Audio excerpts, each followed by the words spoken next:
Eminent physicist Albert Einstein said, "If you want your children to be intelligent, read them fairy stories. If you want them to be more intelligent, read them more fairy stories."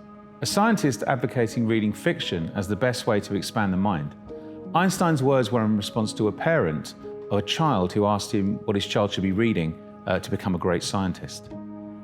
But news reports in the press recently have suggested that the take-up of English at A-level has dropped somewhere between 22 and 25%, and they speculate it's because parents and students are not seeing the same potential economic value in English as they are in STEM subjects.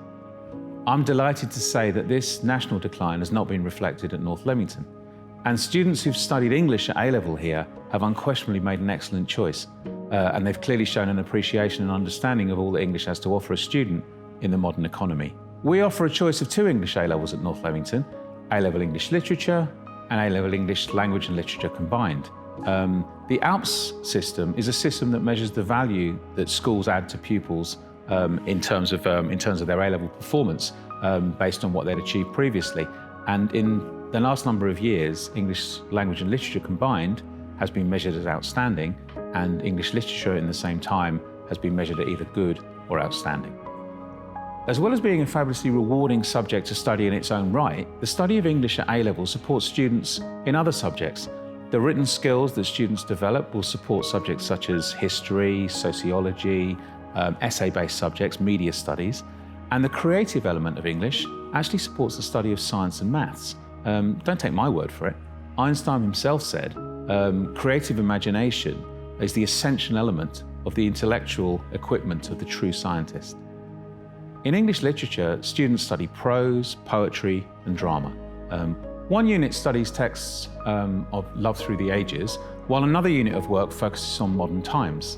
The texts read include Othello, All My Sons, Oranges Are Not the Only Fruit, and the poetry of Owen Shears.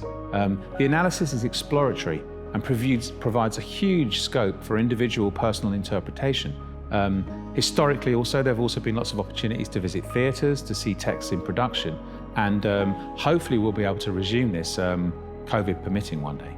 In English language and literature combined, there's a more forensic approach to the analysing of how language choices that writers make create meaning, with some degree of linguistics studies as well. Students study texts such as The Kite Runner, set in Afghanistan, the poetry of Carol Ann Duffy, The Handmaid's Tale by Margaret Atwood, and a wonderful play called A Streetcar Named Desire by Tennessee Williams.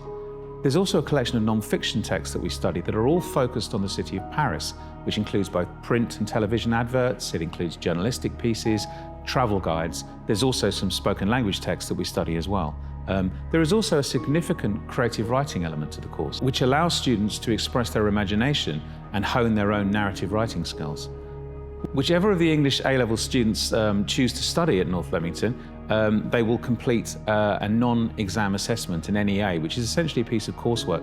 This is an independent piece of work which allows students to actually research pieces of literature that they're interested in themselves and really kind of focus on areas of their own personal interest. Einstein argued how far superior an education that stresses independent action and personal responsibility. And these 2 things are the core elements of study of English at North Leamington School.